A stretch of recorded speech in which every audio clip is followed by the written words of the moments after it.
Mercredi 6 août, à 19h, j'embarque à bord de l'Adèle avec mon fils, en direction de l'île Pelée. Petit-fils de marin, il était pourtant stressé. Il s'imaginait des creux de 9 mètres et vomir ses tripes. Finalement, le voyage d'une vingtaine de minutes s'est déroulé sans encombre. Nous avions une mer presque d'huile. Le bateau a accosté et nous a débarqué sur l'île pour débuter la visite. La dernière fois que je me suis rendu dans ce petit port, j'avais 8 ans, c'était en 1988. À l'époque, la marine tolérait que des bateaux de plaisance viennent s'amarrer à la rampe d'accès pour un pique-nique ou une bronzette tranquille sur le bateau. Mais il était formellement interdit de débarquer. D'après mon père, jusqu'au début des années 80, on pouvait encore descendre sur l'île pour pique-niquer, à condition de ne pas pénétrer dans le fort.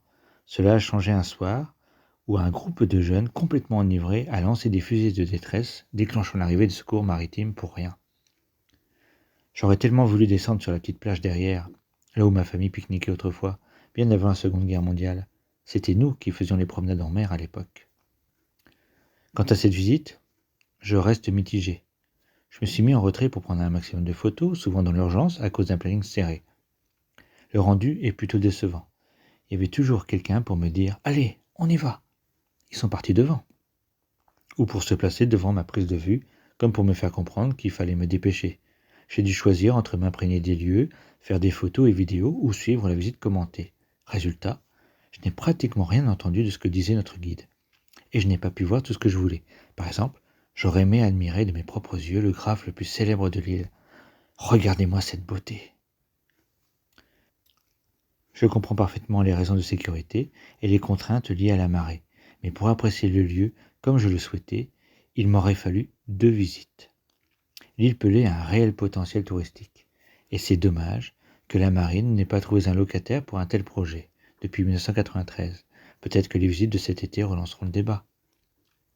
Finalement, une agréable surprise est venue clore cette journée. On m'a montré une inscription laissée par un jeune soldat américain originaire du Kentucky, berceau de mes ancêtres américains. Cela m'a lancé dans une petite enquête aidée depuis les États-Unis par une de mes cousines.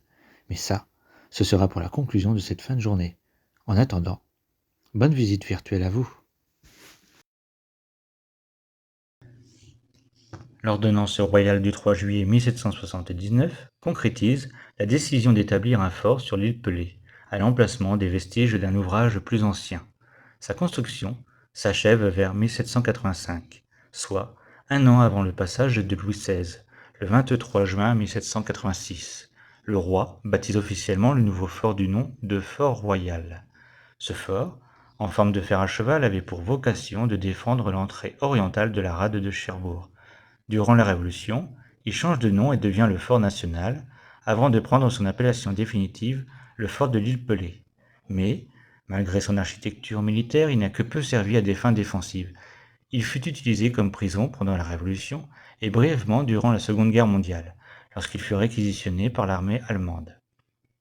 Ce qu'on ignore souvent, c'est que la véritable fonction de la rade dont ce fort fait partie n'était pas prévue à l'origine. En effet, elle joue aujourd'hui un rôle crucial, empêcher la mer de monter de 5 mètres et de mettre une partie des habitants du centre-ville de Cherbourg les pieds dans l'eau. C'est pourquoi il est essentiel de préserver les digues qui protègent la ville. Comme vous pouvez le voir, il y avait de l'eau courante pour alimenter des toilettes à la turque. Un peu plus loin, vous apercevez des lavabos. Je ne sais pas comment l'eau était acheminée jusqu'au fort. En revanche, l'électricité était fournie par un groupe électrogène, d'abord alimenté au charbon, puis à l'essence. Sur les différentes photos, vous pouvez distinguer en hauteur les chemins de câbles. L'éclairage était également assuré par des puits de lumière. Ici, nous distinguons un interrupteur et une prise de courant.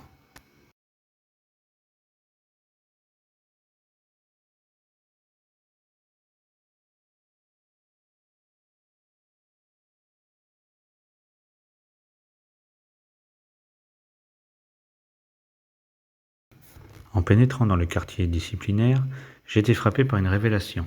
J'avais grandi avec le mythe d'un lieu où les prisonniers, enchaînés, attendaient la marée montante pour finir noyés, engloutis par les eaux. Mais la réalité, bien que différente, n'en était pas moins oppressante. Avant de devenir un quartier disciplinaire, cette zone servait de prison ordinaire. Et pourtant, rien n'avait d'ordinaire ici. Il ne fallait surtout pas être claustrophobe, aucune ouverture vers l'extérieur, aucune vue sur la mer, juste 3 murs, une porte, un plafond, et le poids du silence.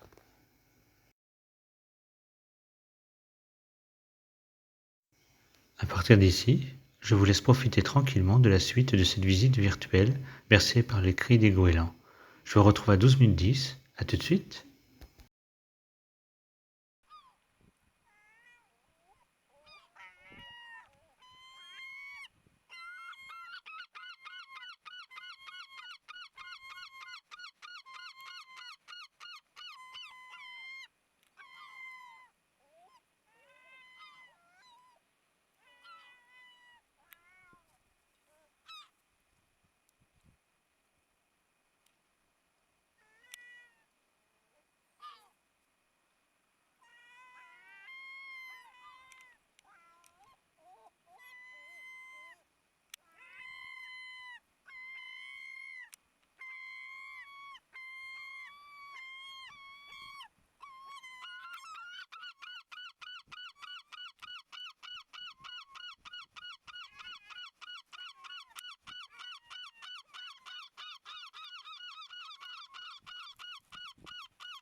Il y a quelqu'un qui marche quelque part là-dedans, t'as entendu? Ouais.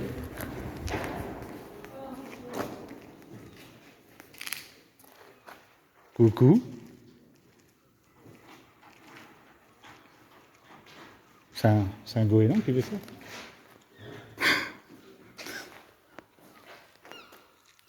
Ouais. On retourne dans le bateau parce que...